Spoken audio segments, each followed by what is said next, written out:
Hi, I'm Dr. Death with the Center for Dominance and Control Over People. Critical thinking isn't a pandemic we have to worry about in the future.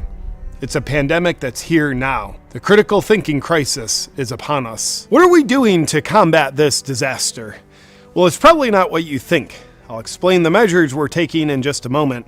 But first, let's take a look at the harm that critical thinking causes. People think it's safe to just laugh at things like the New York Times article warning against critical thinking, but they have no idea that the catastrophic effects of critical thinking are worse than they think. This dangerous practice propagates information and is therefore very dangerous to the misinformation and disinformation that we're trying to help you with. Now, viewer discretion is advised. Studies show that critical thinkers are less prone to believing official-looking statistics that aren't true in objective reality. Critical thinkers tend to ask questions and do things like impair the agenda of the World Economic Forum that's just trying to help you by controlling every aspect of your life. So society is no place for critical thinking. I'm gonna lean in and soften my voice so you'll trust me more.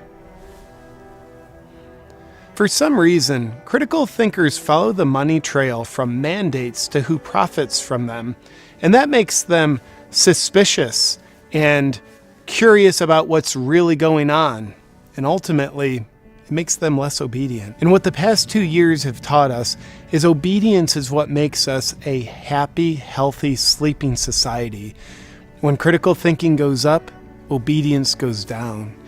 And can you imagine how hard that is on the elites? I mean, put yourself in their shoes and just imagine you were a sheep farmer and every member of your flock thought for themselves.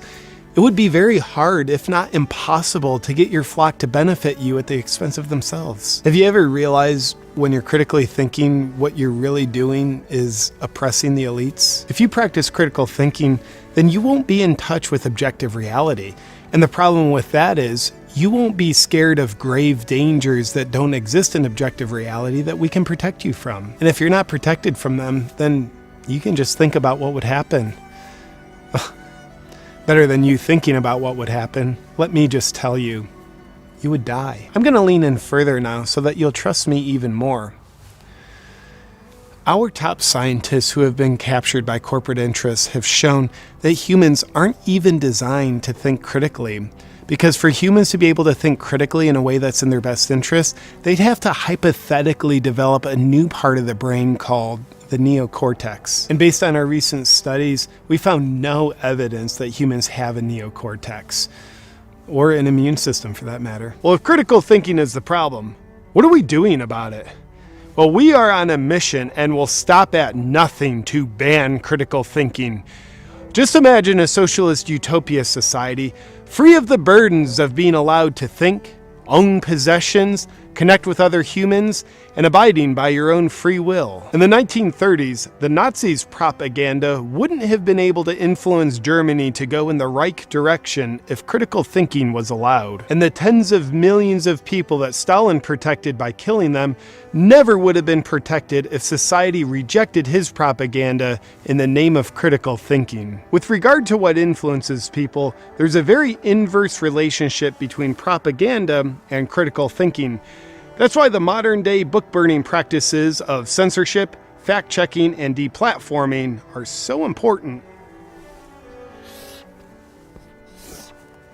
Whenever you feel tempted to think critically, just turn on the news and let one of our useful idiots that we pay place the correct thoughts in your head. It's like if you were a gardener, you wouldn't want to just grow your own vegetables when you could grow someone else's weeds instead. Do you think banning critical thinking is an uphill task that's someone else's responsibility? That's where you're wrong. You can help too. How can you help?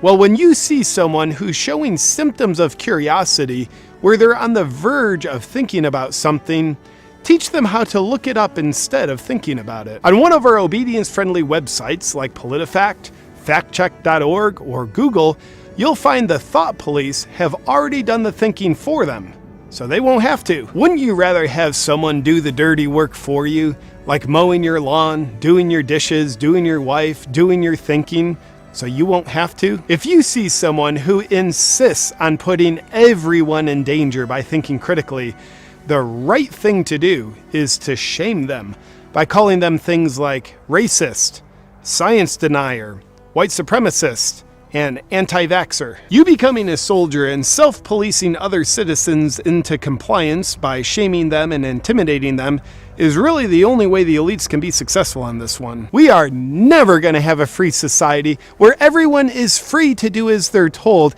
if everyone's still enslaved by their own thinking and therefore free will. And now I'm going to hold this again to look more intelligent and soften my tone from authoritarian to friendly. But with a little help, we can together put an end to critical thinking once and for all and say hello to a beautiful new beginning of complete control and safety that Satan's been wanting for us. Please protect yourself and those around you, and just say no to critical thinking.